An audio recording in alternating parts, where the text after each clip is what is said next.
paz do Senhor, meus irmãos. Graças a Deus por mais esta oportunidade que Deus concede-nos de estarmos aqui nessa manhã abençoada de domingo, na Escola Bíblica Dominical, aonde teremos a alegria de aprender a palavra de Deus através da lição desse trimestre. Quero convidar você, meu irmão que está em casa, que acabou de acordar, grato a Deus por mais um dia que Deus tem preparado para o seu povo, para aqueles que são gratos ao Senhor, que com certeza já louvaram a Deus por estarem de pé, sua família, seus filhos, que Deus te abençoe. Nós iremos passar aqui aproximadamente 1 hora aprendendo a palavra do Senhor. Então vem com a gente, você que tem lição, acompanhe através da sua lição aí, a lição de número 2. Nós vamos orar, abrindo essa Escola Bíblica Dominical, e você que pode, ainda dá tempo, venha para congregar aqui conosco, presencialmente, e assistir essa aula, tá bom, irmãos? Então eu gostaria que você fechasse teus olhos aí, nós vamos orar, e depois estaremos fazendo a leitura. Pai, nós te agradecemos, em nome do Senhor Jesus Cristo, por tudo quanto o Senhor tem feito por nós. Se não fosse a tua bondade, a tua misericórdia, Senhor, nós não estaríamos aqui. Mas se estamos aqui é porque o Senhor nos guardou durante esta noite, nos deu um sono tranquilo e nos despertou pela manhã. E aqui estamos, Pai, o teu Espírito nos trouxe até aqui e queremos que Ele continue nos usando como instrumento nas suas mãos. Os nossos irmãos e amigos, pessoas que estarão assistindo esta live, que eles sejam tocados pela tua presença, porque como eu disse em outro momento, Pai, que a tua palavra ela tem curso livre, ela não tem impedimento nenhum, Senhor, a não ser nós resistirmos a ela. Mas se abrirmos o coração e sermos receptivos, Pai, coisas gloriosas podem acontecer nesta manhã. Vidas podem ser transformadas, o enfermo pode ser curado, pessoas podem tomar a decisão de receber Jesus como seu Salvador, e é isso que nós mais precisamos, Pai.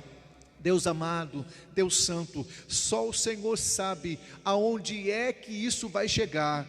A minha mente, os meus olhos não alcançam, mas eu creio que a tua palavra chegará nos lugares mais remotos, meu Deus, e fará aquilo que lhe apraz. Então vem usar a vida dos teus filhos, é a minha petição, é a nossa petição, em nome de Jesus, amém e graças a Deus. A lição de número 2, eu quero fazer a leitura, ela vai falar sobre Oséias, o marido traído, um texto pouco comentado, pouco lido na Bíblia, que vai fazer parte dos profetas menores, mas nós vamos aprender aqui o relacionamento entre Deus e seu povo. O texto bíblico básico desse tema está em Oséias capítulo 1, versículo de número 2 e 3, e depois Oséias capítulo 4, versículo de número 6.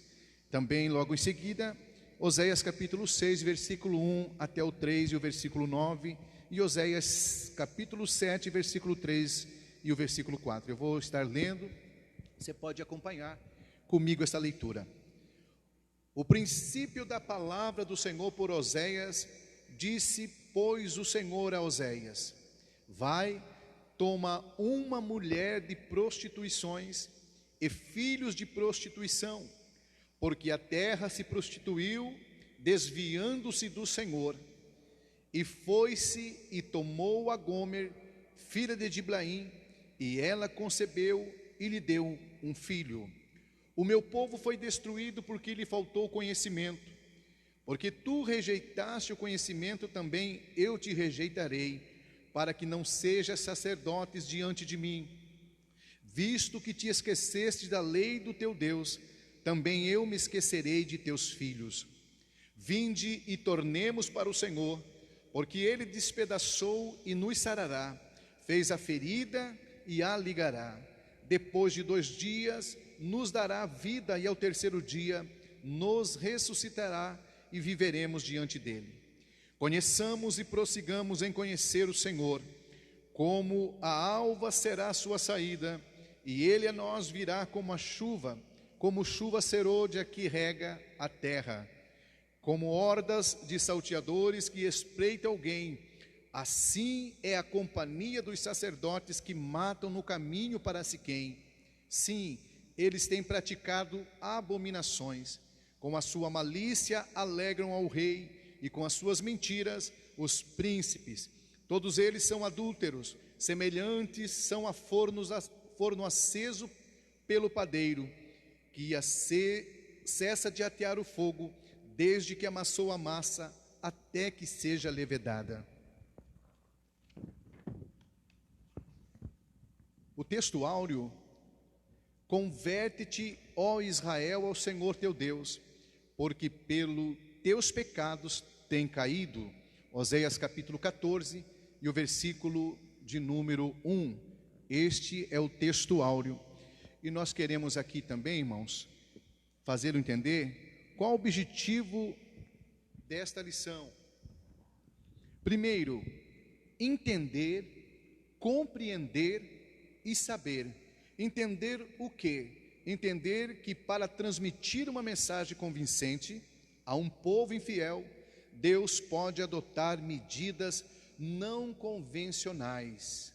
Segundo, compreender que apesar da infidelidade de seu povo, o Eterno ainda oferece uma oportunidade de arrependimento. E saber que o Senhor promete restauração a quem demonstrar sincero arrependimento. Olha que coisa maravilhosa que nós vamos aprender nesta manhã. Eu vou repetir para você guardar aí.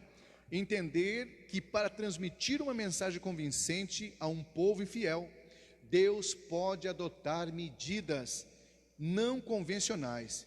Compreender que apesar da infidelidade do seu povo, o Eterno ainda oferece uma oportunidade de arrependimento. E saber que o Senhor promete restauração a quem demonstrar sincero arrependimento. Então, Deus é Deus de misericórdia. Está comigo nesta manhã, que terão a responsabilidade de ensinar, nosso querido irmão Jonas e o diácono Décio, que estarão explanando a lição desta manhã, e junto nós estaremos aqui discorrendo. Jonas, Deus abençoe a sua vida. Presbítero Décio, Deus abençoe. Pode ficar à vontade, querido. Saúde os irmãos com a paz do Senhor, amém? É uma satisfação e uma alegria imensa estarmos aqui nesta manhã, lecionando mais uma de nossas lições da Palavra de Deus. Quando nós olhamos para o tema desta lição, para todo o conteúdo desta lição, nós sabemos o quanto foi difícil esta decisão para o profeta Oséias. Nós não queremos aqui nos aprofundar muito, em outras questões de tempos e datas, mas sim no conteúdo da lição, que tem muito a nos ensinar. Olhando para tudo isso, presbítero Irineu, nós vemos o quanto foi difícil esta decisão para Oséias. Por quê? Porque quando nós olhamos para Provérbios, no seu capítulo 31, Deus ele nos apresenta o quê? Deus ele nos apresenta os atributos, de uma noiva, de uma esposa ideal. Lá nós encontramos o quê? O tipo de esposa, o tipo de mulher ideal a qual todo marido desejaria ou gostaria de ter. Uma mulher virtuosa, uma mulher trabalhadora, uma mulher sábia, dócil, fiel a Ele e principalmente fiel ao Senhor. E é este tipo de mulher que qualquer marido ele gostaria de ter. Agora imagine os irmãos, mediante aquilo que o Senhor ele pediu a Oséias para que ele fizesse. Quando nós olhamos para o relacionamento entre Oséias e Gomer, era uma lição objetiva de Deus para toda a nação de Israel e para nós também nos nossos dias de hoje. É algo que tem gerado aí também muitos debates, muitos questionamentos, porque é um tema aí muito forte em relação a esta ordem divina. Por quê? Porque esta passagem, presbítero Irineu, nosso irmão diácono Décio, trata justamente do quê? Não só da prostituição somente como um pecado extraconjugal, mas também, meus irmãos, trata aí de uma relação fora dos padrões bíblicos. Olha o que nos diz 1 Coríntios 6:18. Fugir da prostituição. Todo pecado que o homem comete é fora do corpo, mas o que se prostitui peca contra o seu próprio corpo. De fato, trata-se de atos que podem nos levar a uma condenação, tanto física, meus irmãos, como espiritual, que é a idolatria. É o culto que oferecemos ao Senhor. É a quem nós estamos oferecendo, na verdade, de que forma nós estamos oferecendo, não é? O fato do grave pecado da idolatria ser descrito como uma prostituição revela-nos o quê? Revela a total desaprovação de Deus quanto a esta prática. Então, olhando para a lição, nós vemos o quanto pesa sobre nós essa responsabilidade, não é verdade? De oferecermos a Deus aquilo que realmente lhe agrada, não lhe oferecer qualquer coisa. Porque os feitos do Senhor sobre as nossas vidas são algo assim que foge à nossa compreensão. O Senhor nos amou, o Senhor nos resgatou, o Senhor nos salvou. Os favores de Deus são constantes sobre as nossas vidas. E o que nós estamos fazendo para o Senhor? Será que realmente nós estamos fazendo para o Senhor aquilo que Ele realmente gostaria que nós fizéssemos?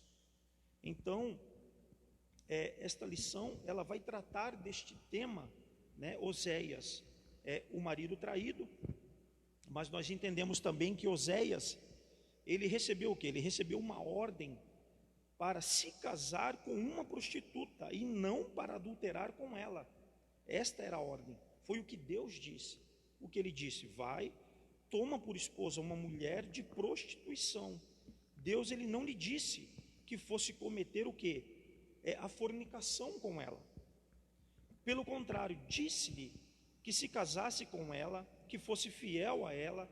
Isso não apenas violaria o compromisso do casamento se ele a tratasse com o ato da infidelidade, que não houvesse amor, não é verdade?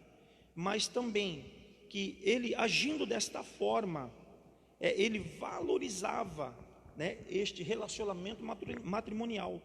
Oséias deveria fazer o quê? Manter-se fiel aos seus votos de casamento, mesmo que sua mulher viesse a trair a sua confiança. E é o que Deus tem feito conosco, presbítero. É isso mesmo. Décio, por favor, tem a oportunidade. Saúdo a todos com a paz do Senhor. O nome do profeta. O nome Oséias do hebraico isto significa salvação ou livramento. O vocábulo procede da mesma raiz da palavra Josué, constituindo-se em pocorístico, forma carinhosa deste. A data do livro. O livro de Oséias foi escrito por volta do ano 740 a.C. O profeta inicia sua história a partir de um período bem anterior, 755 a.C. Ele profetizou durante o reinado de Jeroboão II, do reino do norte, mas fez referência aos reis do reino do sul, seus contemporâneos, tais como Uzias, Jotão, Acais e Ezequias. Oséias viveu na mesma época em que Isaías, que profetizou no reino do sul, Judá, e Miqueias, que profetizou para os dois reinos, Oséias 1:1 e Miqueias 1:1-5. O ministério profético de Oséias cobriu o período de 755 a 715 a.C. O destinatário. Oséias profetizou para o reino do norte, Oséias 1:4. E seu ministério profético coincidiu com o do rei Tiglat-Pileser III, 745 a 727 a.C. da Síria. Sua mensagem foi comparada a uma relação matrimonial entre Deus e a nação de Israel. Então, irmãos, Deus chamou Oséias, profeta, filho de Biri, para entregar a sua mensagem ao povo de Israel. Foi aos nossos olhos assim um tanto de causar admiração, porque Deus mandou, que ele arrumasse uma mulher da vida, uma mulher de prostituição, e casasse com ela e constituísse família. Jamais alguém da igreja poderia fazer uma coisa dessa. E na lei de Moisés também tinha que dar carta de desquite nesses casos de traição, como é o caso do profeta Oséias, né, com a sua esposa. Mas se nós também observarmos que ele também, na mesma época do profeta Isaías, o que Deus fez também, o que Deus também pediu para Isaías, também causa espanto, né? Que ficasse sem roupa por 3 anos. Então Deus faz as coisas como Ele quer e do jeito que Ele quer. Ali naquele momento, Deus estava retratando a situação de Deus como marido e a situação do povo de Israel como esposa, porque estava adorando outros deuses, estava se entregando à luxúria, se entregando a toda espécie de pecado, né? Então o noivo, hoje em dia, trazendo para nossos dias, Jesus Cristo é o marido, e nós, a igreja, a esposa. É um belo exemplo, irmãos, para não incorrermos no mesmo erro que a esposa de Oséias incorreu, né? Devemos ser uma esposa sem mácula, uma esposa fiel, uma esposa verdadeira, uma esposa sem mancha, uma esposa zelosa de boas obras, né? Então, essa é a situação em que o profeta Oséias foi entregar sua mensagem juntamente com sua família. É isso mesmo. Quando a gente olha aqui, irmãos, o tema central desta lição hoje, ela vai falar justamente o que os irmãos acabaram de introduzir aí, a infidelidade de Israel. Então isso trata de como Israel estava tratando o Senhor Deus, o seu Deus. E quando o irmão introduziu aqui o nome do profeta, a data do livro, a quem foi destinado esse livro, tudo isso você está aprendendo aqui nesta manhã. Então, Oséias não fez uma escolha, foi uma determinação de Deus. Deus determinou, Deus fez com que isso acontecesse. Há quem diga que é uma alegoria esse acontecimento, mas na verdade era a expressão máxima do sentimento de Deus com relação ao povo de Israel, que Deus queria que ele sentisse o que Deus estava sentindo. É como disse o nosso irmão Décio, isso parece que está fora do padrão divino, mas aquilo que Deus faz, o homem não questiona. Quem faria uma coisa dessa por livre escolha? Até porque pela lei mosaica, como já disse o nosso irmão, dava-lhe direito de dar carta de divórcio caso acontecesse essa infidelidade conjugal, e se não houvesse o perdão. Então vejam que a colocação é essa: ainda que acontecesse o ato de adultério, mas se houvesse o perdão, poderia ter feito. Questionaram até mesmo ao Senhor Jesus, dizendo: isso aconteceu por causa da dureza dos vossos corações. Então vamos dar sequência. Veja que realmente a lição é gloriosa. Por favor, Jonas. Olhando aí para isso que o Irineu acabou de nos dizer, por se tratar de uma ordem divina, a pergunta que eu gostaria de fazer aos irmãos é: será que você teria coragem de obedecer a esta ordem do Senhor, ou você não daria ouvidos a ela? Quando nós olhamos para isso aqui, nós entendemos que nós vivemos fugindo do quê? Vivemos fugindo de muitas coisas que o Senhor Ele nos pede para fazer. Porque nós conseguimos, quando nós vivemos pelo Espírito, quando nós fazemos o que agrada ao Senhor, nós entendemos claramente quando é o Senhor quem está nos mandando dizer, porque Ele se responsabiliza por tudo. Quando nós olhamos para o tópico 1, onde nos diz assim, que fala sobre o nome dos profetas, como disse o nosso irmão Décio, a data do livro, o destinatário, nós entendemos claramente a quem foi destinada esta carta. Mas isso também se reflete nos nossos dias de hoje, não é verdade? O Senhor tem falado constantemente: o que eu quero de vocês é um compromisso, eu fiz uma aliança com vocês. Então que não haja uma quebra desta aliança, que você possa realmente assumir este relacionamento, este compromisso para com Deus, como uma esposa preparada, adornada, ataviada ao Senhor. Mas já ali no tópico 2, vai tratar aí de um casamento indesejado, onde nos diz assim: sobre a ordem divina, Oséias teve de casar-se com Gomer, filha de Dibraim. Oséias 1, versos 2 e 3. O casamento foi para ele, sem dúvida, um tormento. Imagine os irmãos, tudo começou quando? Quando o Senhor disse a ele: vai e toma quem? Vai e toma uma mulher de prostituição. Agora, presbítero Irineu, imagine nós vivendo aí talvez o que Oséias viveu. O que nós falaríamos? A Bíblia claramente ela nos mostra qual foi a reação tão difícil do profeta Oséias. A ordem de Deus. A Bíblia também nos diz que ele foi, pois, e tomou a Gomer, filha de Dibraim. Em momento nenhum nós vemos, queridos irmãos, Oséias dizendo: mas Senhor, é uma prostituta. Por que logo eu? Por que, Senhor? Esta certamente, meus irmãos, seria a minha reação ou a sua reação. Qual seria o exemplo dado por esta mãe aos seus filhos? Ou seja, um bom exemplo não seria. Qual seria o exemplo desta esposa ao seu marido e diante do Senhor? Não é verdade? Agindo desta forma, segundo a lei mosaica, aquela mulher deveria ser apedrejada. Levíticos 20, versos 10, Deuteronômio 22, versos 21 a 24, também nos traz aí um esclarecimento sobre isso. E qualquer homem vítima de infidelidade de sua mulher, olha o que nos diz, meus irmãos, esta lição é muito forte. Ele podia requerer o divórcio. Entretanto, no caso de Oséias foi diferente. Ele teve de entrar em um casamento assim, por determinação divina.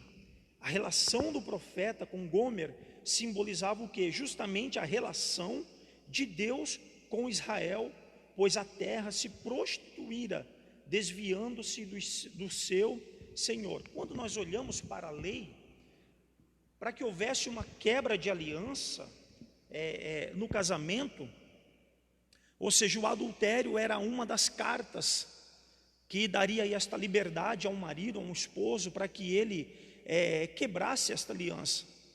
E olha só, quando nós olhamos para esta lição é tão linda, é tão maravilhosa, meus irmãos, que o Senhor, Ele poderia ter feito isso para conosco. Porque nós, não só nós, mas o povo naquela época, eles quebraram esta aliança para com Deus. Através do ato da prostituição, dos cultos pagãos, da adoração a ídolos e de tantas outras coisas, dos rituais que eram oferecidos nos cultos. Lendo a história, nós vemos que alguns comentaristas, eles declaram que talvez Gomer, ela de fato, ela não fosse assim, uma prostituta, porque justamente ela queria cometer ou praticar aqueles atos. Porque naquela época os balaíns, quando eles ofereciam os cultos a Baal, era um dos rituais que eles cometiam, que eles praticavam, era uma prática usada por eles. As sacerdotisas de Baal, elas cometiam este ato, este ritual da prostituição. Isto era abominação. E o povo de Deus, como sempre, estava entrando pelos mesmos caminhos, como nós vemos nos nossos dias de hoje. Hoje nós queremos nos adequar às coisas do mundo. Hoje nós queremos trazer as coisas do mundo para dentro da igreja, mas não é isso que o Senhor quer. Não é isso que o Senhor tem para nós. Então o Senhor podia sim quebrar esta aliança por conta da prostituição do seu povo, mas Ele decidiu nos amar. Ele decidiu nos dar mais uma chance. E é por isso que nós estamos aqui, pela misericórdia e pelo amor do Senhor feito para conosco, ou entregado para conosco. Amém. Olha só, irmãos, eu vou resumir aqui o ponto, o tópico, o subtópico 1 e 2 também, que vai dizer o seguinte, que Deus se utilizou desse meio para levar o profeta a entender o que ele sentia em relação a Israel.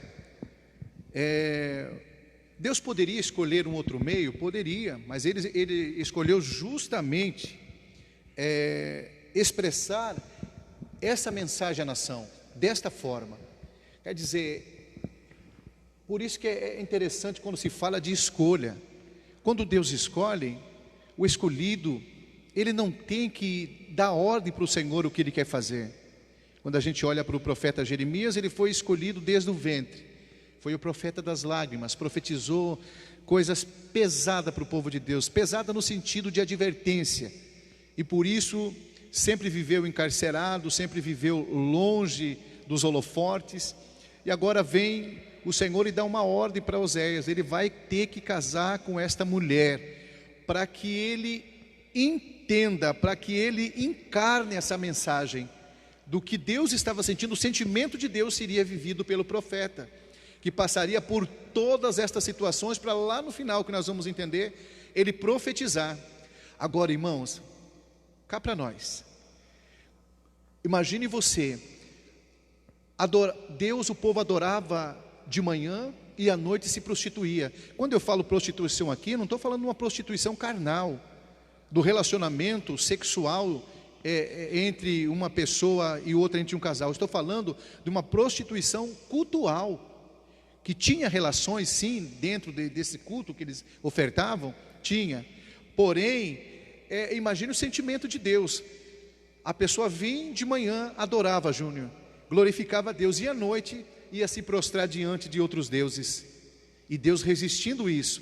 Agora Deus então chama atenção e faz o povo, o seu servo, o profeta, sofrer para entender. Então veja que esse era o sentimento de Deus, mas havia um perdão que estava reservado também. Por favor. Ainda no tópico 2, interessante, irmãos, que Deus chamou Oséias, determinou tudo aquilo na vida do profeta, determinou o casamento, e também com quem, e também quando tivesse filho, Deus ia pôr o nome nos filhos, né? Então, relembrando que estamos falando dos profetas menores, não por causa do tamanho deles, não tem nada a ver, é por causa das obras que se viram um pouco, a missão que foi curto período de tempo. Então, esse é chamado assim profetas menores, mas são grandes em mensagem e poder, como os demais profetas maiores. Deus utiliza, irmãos, então o profeta, por quê?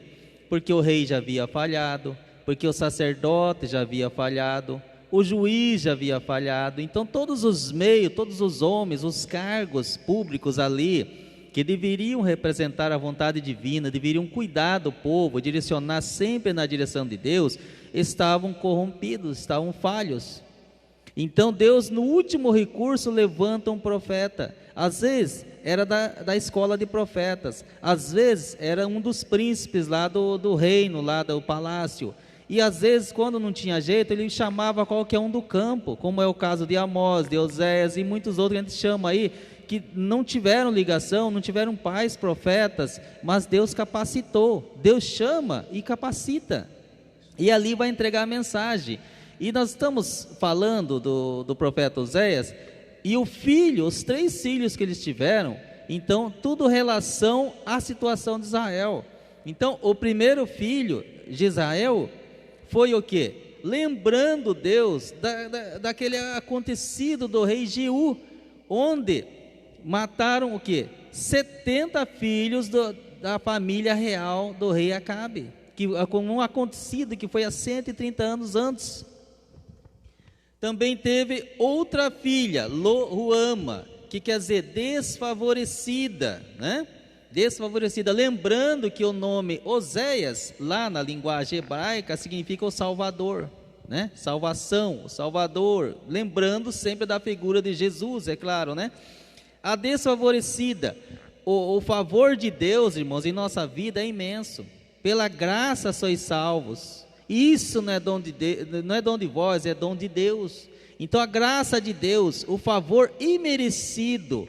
E ali então, Lo-Ruama, significando isso daí, desfavorecida. Quer dizer, a graça de Deus já não estava se encontrando mais com o povo. E no seu terceiro filho, Lo-Ami, né? Que quer dizer povo meu, já não era mais povo meu, porque Lo-Ami significa não povo meu, né? Vinde a mim todos que estáis cansados e oprimidos, e haverá um só Deus e um só povo. E ali Deus estava deixando claro que não era o povo dele. Então essa é uma situação, irmãos, do profeta, da família do profeta, o significado do casamento, o significado de cada nome do filho do profeta, é muito profundo isso. Lembrando que esse nome será mudado, viu? Depois, o não vai ser tirado, e sim aceito pelo Senhor. Vamos para o tópico 3, irmãos, o pecado da nação no ambiente político, no ambiente social e religioso. Vejam, o pecado da nação israelita no ambiente político, então quer dizer, as 3 áreas estavam contaminadas, tá bom? Então, o ambiente político, só para os irmãos entenderem, nos tempos de Oséias, o país estava dividido. Havia cerca de 200 anos em Reino Norte, Israel, Reino Sul, Judá. Então os 2 reinos estavam divididos há 200 anos. Do Reino Norte era Israel e do Reino Sul, Judá. O Reino Norte estendera suas fronteiras até Damasco, capital da Síria. Israel controlava as rotas de caravanas, antes controlada pela Síria. Apesar disso, Israel tinha receio de ser atacado tanto pela Síria, que ficava ao leste de Israel, quanto pelo Egito, que ficava ao sul, os quais vinha crescendo em conquista. De modo um tanto ingênuo, Israel começou a titubear entre esses 2 países. A nação estava disposta a apelar para qualquer lado, a fim de proteger-se contra aquele que eventualmente o atacasse, mas não estava propensa a voltar-se para Deus. Olha que coisa, irmãos.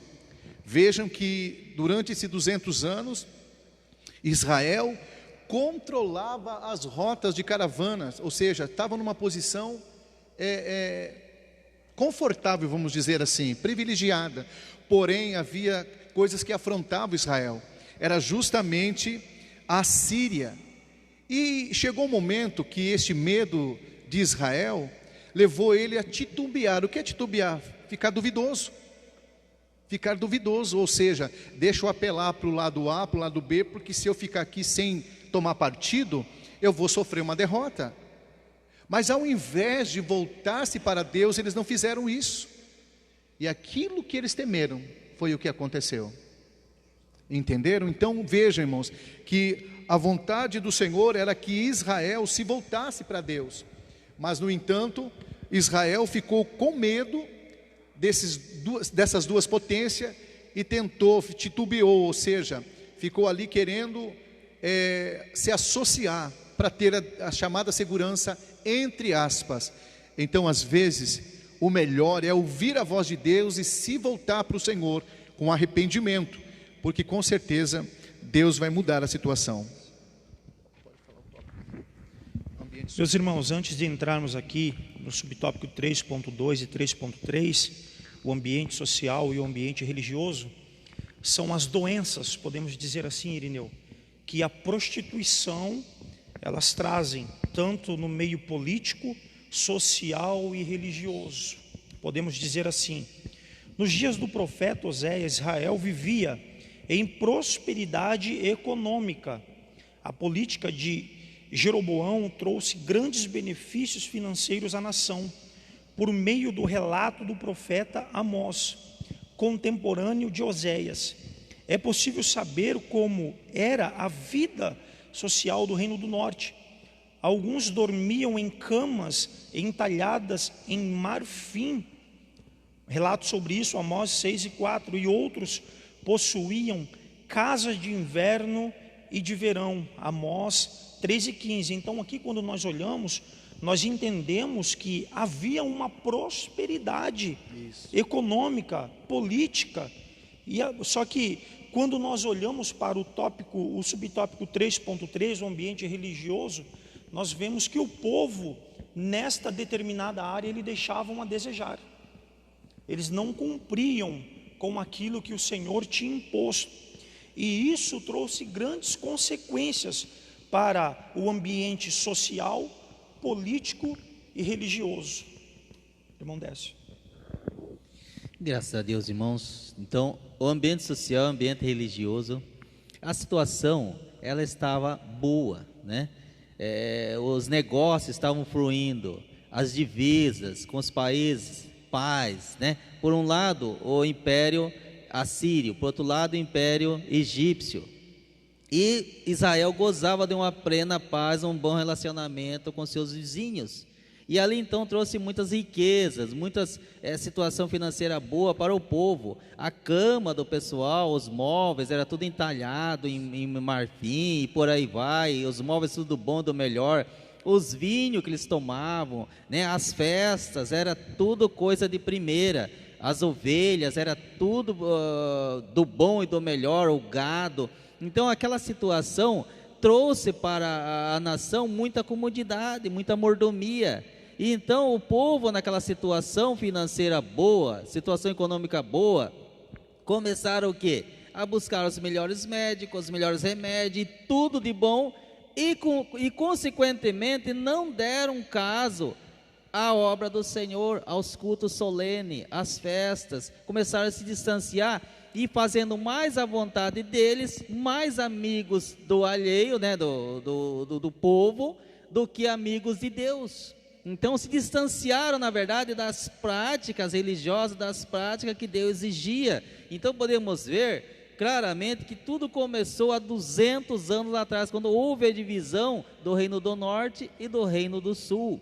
Ali então o povo começou a se distanciar de Deus, começaram já a adorar a Deus da forma que eles queriam e não da forma que o Senhor exigia. Essa situação que estava ali imperando na situação de Israel naquele momento. Antes de a gente ir para o tópico 4, o ambiente religioso, então, enquanto os irmãos estavam falando, eu estava pensando aqui uma coisa. Então, irmãos, analise bem. Aparentemente, olhando para Israel, parecia que tudo estava perfeito. A economia estava bem, eles estavam com um relacionamento amigável com as potências vizinhas. Então, o que a gente tira de lição? Que às vezes a prosperidade não está dizendo que Deus está agindo de acordo. Nem todos que são prósperos é porque o Senhor está aceitando e aprovando. E nem todos os que estão em crise é porque estão em pecado, debaixo de maldição. Porque olhando parecia que tudo estava favorável. Deus está no controle, mas Deus não estava satisfeito. Você está entendendo? Às vezes está indo de vento em popa, mas será que Deus está se agradando? Não, eu estou, desculpe a expressão aqui, mas o que a gente ouve muito falar, eu estou arrebentando, mas arrebentando para que lado? Deus olha e Deus não está se agradando daquilo que está acontecendo. Por quê? Esse ambiente religioso, houve uma divisão. Jeroboão, primeiro, o que ele fez?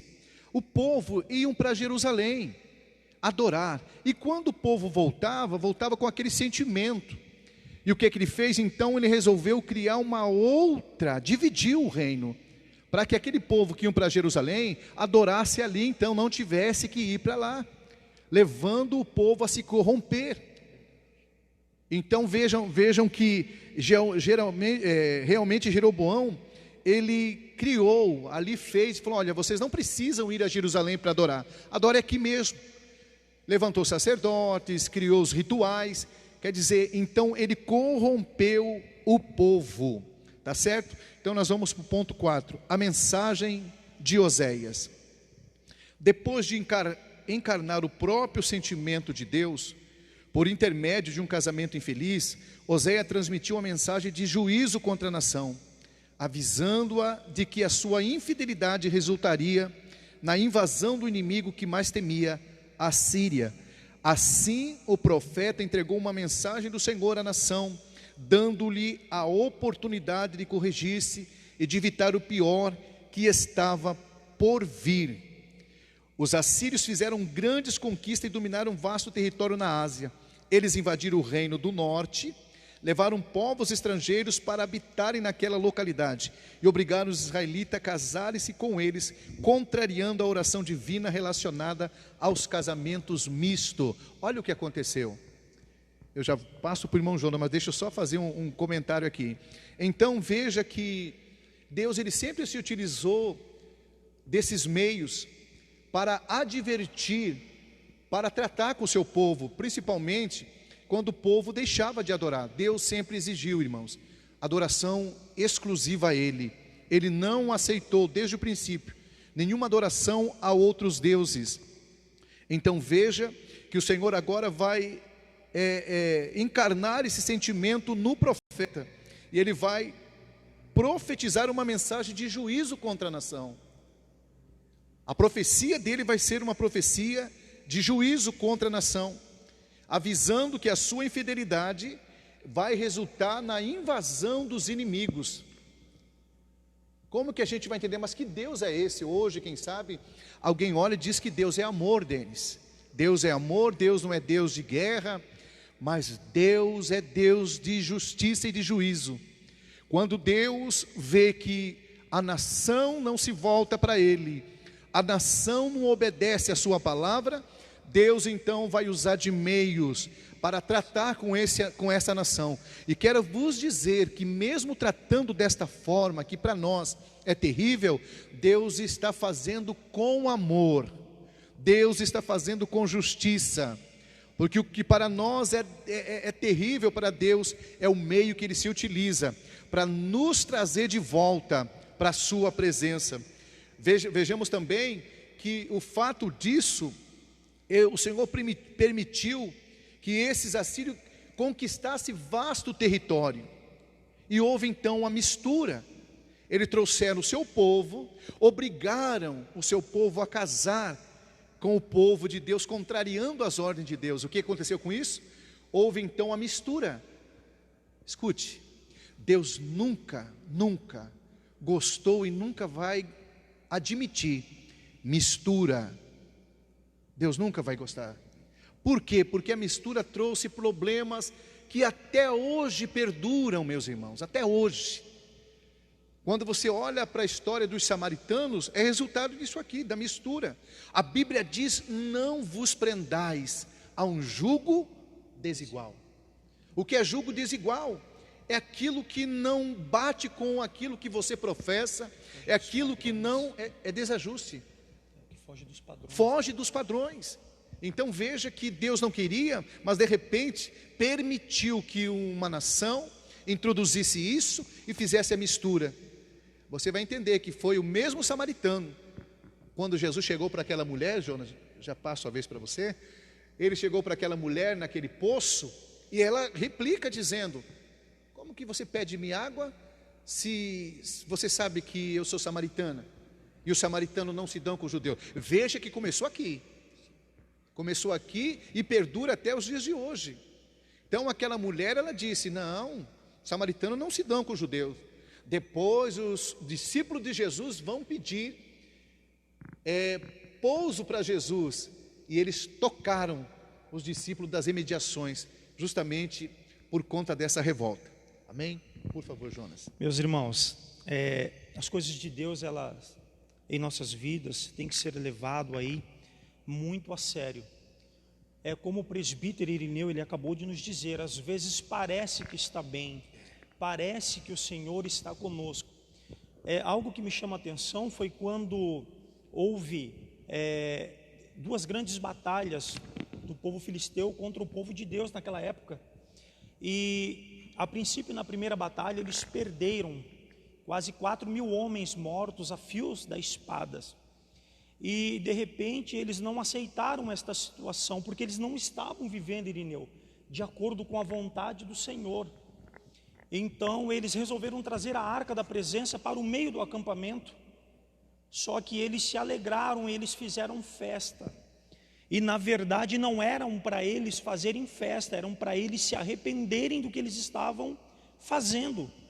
E o povo, o exército filisteu, o exército inimigo, eles temeram, porque eles perceberam que a arca da presença do Senhor estava no meio do acampamento do povo de Deus. Mas isso que o Irineu falou é tão sério, porque não é simplesmente a presença de Deus, é a condição que nós estamos vivendo. Sabe o que aconteceu? O povo não se arrependeu. Eles investiram contra o povo filisteu, contra o exército filisteu, e eles novamente foram derrotados. Então olha só, não basta somente você dizer ou bater no peito que as coisas estão tudo bem porque eu estou fazendo o que agrada a Deus, porque Deus está contente com o que eu estou fazendo. Tem que ver se verdadeiramente o que você está fazendo condiz com aquilo que o Senhor Ele quer. Olha só, quando nós olhamos aí para o tópico 4.1, o estilo literário de Oséias, o livro de Oséias é cheio de linguagens simbólicas. Até mesmo o casamento de seu autor forma uma figura retórica. Ele se tornou um símbolo da realidade moral e espiritual, porque esta lição ela trata-se justamente de uma prostituição espiritual, para que os irmãos entendam, em que viviam a nação. As metáforas de Oséias são em geral rurais, extraídas da vida no campo ou do cotidiano. Efraim, como nos diz Oséias 10, 11 e 12, é uma bezerra domada que gosta de trilhar. Semeia para vós em justiça, lavrai o campo de lavoura. Efraim com os povos se mistura.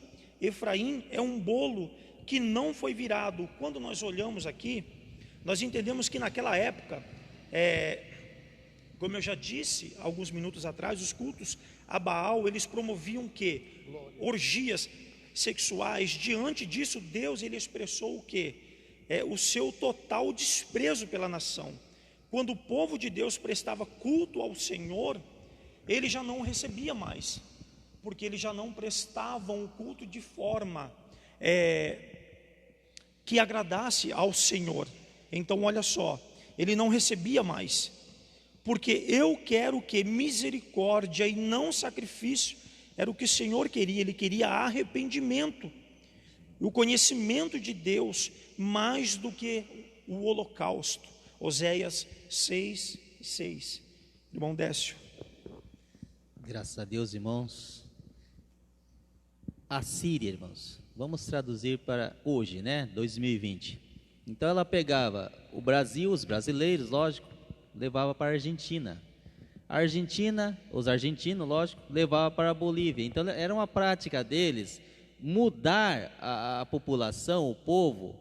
Por quê? Acreditavam eles que o povo, perdendo a identidade, perderiam seu costume, seu Deus, sua raiz, e tudo aquilo então viria a mudar e implantava o pensamento deles. E hoje em dia, irmãos, em qualquer situação nossa, o que é solicitado em primeiro lugar? Uma identificação. Cadê seu documento que identifique quem você é? Quem você é? Filho de quem? Nasceu aonde? Então, essa ideia é chamada de identificação. Na maioria das vezes, é um documento com foto para identificar melhor. Então, hoje em dia, trazendo aqueles costumes para hoje em dia, a identidade nossa é muito importante. E nós somos conhecidos, né? Filhos de Deus, evangélicos, por quê? Povo especial, zeloso de boas obras, e a nossa principal identidade é o amor ao próximo. É isso. Então nós vamos, irmãos, caminhando para um encerramento. Nós vemos aqui também o perdão concedido à mulher. Gomer havia abandonado Oséias, mas ele amava sua mulher. Então o profeta saiu em busca dela e lhe disse: tu ficarás comigo muitos dias, não te prostituirá e nem será de outro homem. Assim quero eu ser também para ti. Oséias capítulo 3 e o versos 3. Qualquer homem que estivesse na condição de Oséias provavelmente repudiaria sua mulher e dar-lhe-ia carta de divórcio, como era previsto na lei mosaica. Deus, no entanto, desejava fazer o mesmo em relação à nação traidora, oferecer-lhe perdão e restauração. O apelo ao conhecimento. Você entende, nós podemos entender aqui nesta manhã, qual é a razão do povo de Israel ter feito tudo isso? Faltou uma coisa: conhecimento. Oséias vai dizer assim: conheçamos e prossigamos em conhecer o Senhor. Então, a falta de conhecimento leva um país, uma nação, a se desviar da vontade de Deus, a falta de conhecimento. É por isso que a gente sempre chama atenção, que nós devemos conhecer Deus. Você tomou a decisão de aceitar a Jesus, agora você tem a obrigação, e eu tenho a obrigação, de prosseguir em conhecer ao Senhor. E como acontece isso? É justamente examinando as Escrituras, sabendo quem é o Senhor, o que Deus tem preparado para o seu povo.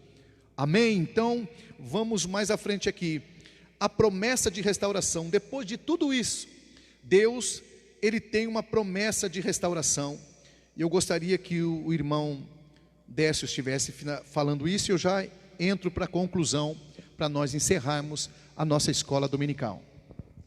No final desse livro, a nação é conclamada a voltar-se para o Altíssimo. Converte-te, ó Israel, ao Senhor teu Deus, porque pelos teus pecados tens caído. Oséias 14. Como o povo demonstrou verdadeiro arrependimento, o Senhor apartou dele a sua ira. Oséias 14. Então, irmãos, vemos aí que o profeta entregou a mensagem e o povo ouvindo, Deus então retirou aquilo que tinha determinado de mal para o povo, né? Mas assim, mudando a direção. Deus é assim, irmãos, Ele requer misericórdia, né? Ele requer misericórdia, e o povo se arrependendo, então Ele desvia o mal que havia determinado.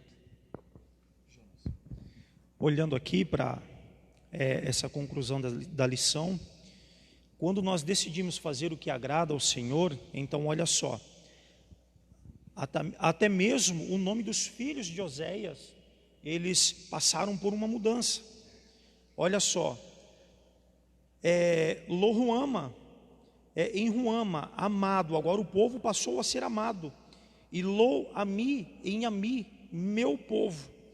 Então, quando nós decidimos fazer o que agrada ao Senhor, é quando nós olhamos para a história, quando nós lemos as histórias de Oséias e Gomer, percebemos como, de um certo modo, nós às vezes nos parecemos com ela.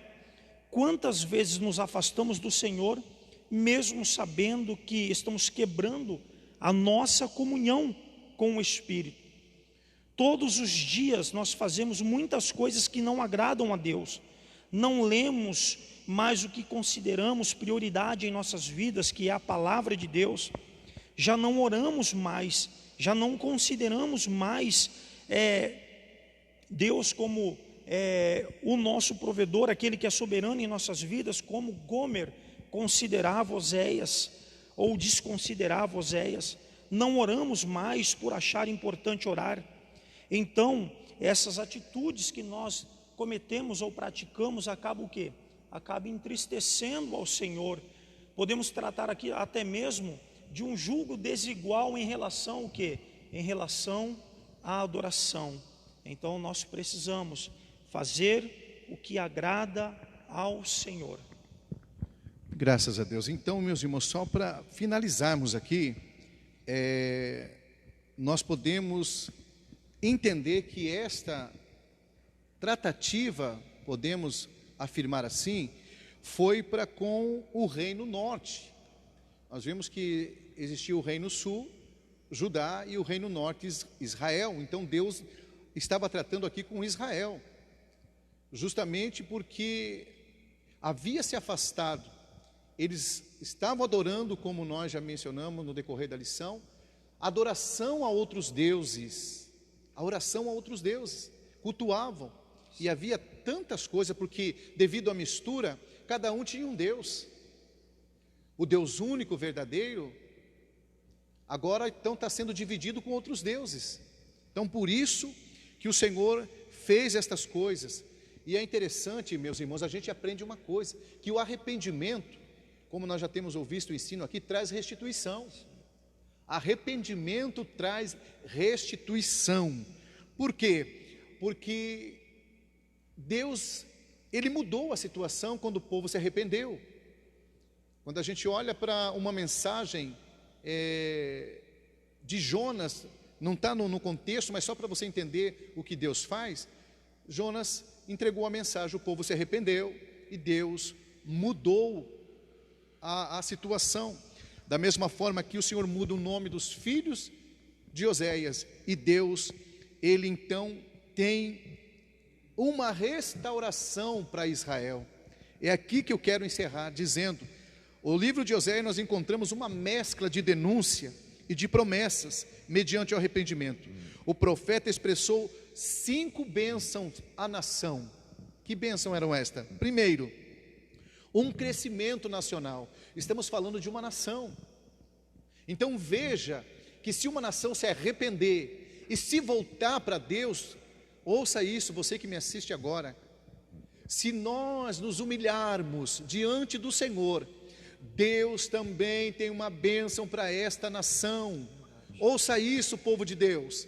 Se nós nos humilharmos, aí faz valer o que diz 2 Crônicas, capítulo 7, o verso de número 14. Se o meu povo, que se chama pelo meu nome, se humilhar e orar, e buscar a minha face, se converter dos seus maus caminhos, eu ouvirei dos céus, perdoarei os seus pecados e sararei a sua terra. Então veja que o que Deus tem é um crescimento nacional. Segundo, uma conversão nacional. O que Deus tinha reservado, Júnior, era de âmbito nacional. Era algo glorioso. Deus queria que deitasse fora os deuses estranhos e voltasse para Ele. Deus está falando conosco nesta manhã. O que é que nós precisamos deitar fora para que as coisas mudem na nossa vida? Aleluia! Na nossa cidade. Porque Deus, ele tem compromisso comigo e com você. Se nós nos atentarmos verdadeiramente, entender o que Deus quer, eu profetizo em nome de Jesus, a tua cidade será uma cidade de paz, a tua nação será uma nação sadia, sarada, longe de praga de pestilência. Louvado seja Deus. A conversão nacional, Deus tinha uma reunião nacional e uma única direção nacional. Oh, aleluia! Deus quer ser a única direção para a minha vida e para a tua. Deus quer ser, aleluia. O Senhor fala conosco nesta manhã. Oséias sofreu, mas profetizou. Deus quer falar conosco nesta manhã. Glória a Deus. Oh, aleluia, sinta a presença do Espírito Santo aqui.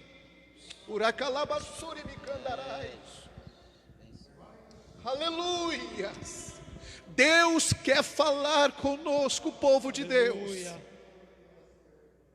Ele não mudou, Ele é o mesmo Deus que falou, que usou Oséias. Ele é o mesmo Deus que quer te usar nesta manhã. Não queira falar para Deus de que forma Ele tem que te usar. Ele quer me usar e quer te usar da forma que Ele quer. Aleluia. Em todos os momentos de crise, Deus levantou homens e mulheres para usar de forma poderosa, com a intenção única de trazer o seu povo para perto de si. Ei, Jesus falou acerca das galinhas que queriam ajuntar os seus pintainhos. Ouça esta palavra nesta manhã. Quantos pintainhos querem sair debaixo das asas da sua mãe, e de repente vem, conforme nós entendemos, um gavião e ganha esse pintinho. Mas glória o Senhor, como Deus poderoso e zeloso, Ele te chama para debaixo das suas asas nesta manhã. Nação brasileira, volte-se para o Senhor, volte-se para o Senhor. Deus tem saúde para a tua vida, Deus tem saúde para a minha vida, aleluia. Eu estou sentindo a presença do Espírito Santo aqui nesta manhã. Abre o teu coração e entenda, Deus ainda continua controlando e dominando tudo, aleluia. O diabo não tem poder sobre esta nação, mas o teu Deus, o meu Deus, Ele domina, Ele tem poder para desfazer os intentos, aquilo que está acontecendo às escondidas, nas trevas, nas câmaras. Deus está vendo tudo. Glória a Deus. Aleluia. Os olhos de Deus penetram o oculto, o escondido, aquilo que está sendo feito às escondidas. O Senhor vai revelar, o Senhor vai mostrar. Aleluia. Fique com esta palavra Em nome do Senhor Jesus Cristo nós vamos orar e agradecer a Deus por esta manhã abençoadíssima. Quero mandar um abraço carinhoso a todos os irmãos, ao pastor Wilson, pastora Marinês, apóstolo Paulo Alves Correia, pastor Eliane e todo o ministério, meus irmãos, por termos essa liberdade de estarmos adorando ao Senhor. Agradecer ao meu irmão Jonas, ao diácono Décio e a todos os irmãos que aqui estão. Lembrando, meus queridos, antes que eu me esqueça, à noite temos culto com a Uma Demis. Aqui à noite será uma bênção. Ontem foi tremendo. Hoje eu tenho certeza que Deus, Ele tem reservado algo glorioso para a tua vida. Eu gostaria que os irmãos se colocassem de pé em nome de Jesus. Oh, aleluia. Você sentiu a presença de Deus, eu tenho certeza, aí na sua casa. Esse é o Deus que você serve. Esse é o Deus que te ama. Isso é prova de amor. Deus não quer te expor, Ele quer te trazer para perto dEle. Ele está vendo tudo o que está acontecendo no mundo. Aleluia. Deus tem visto tudo. E eu quero te dizer aqui para encerrar, Ele está no controle. Você vai ver o sinal que Deus dará. Você vai ver o sinal que Deus dará. Aleluia. Nós vamos orar e agradecer ao Senhor.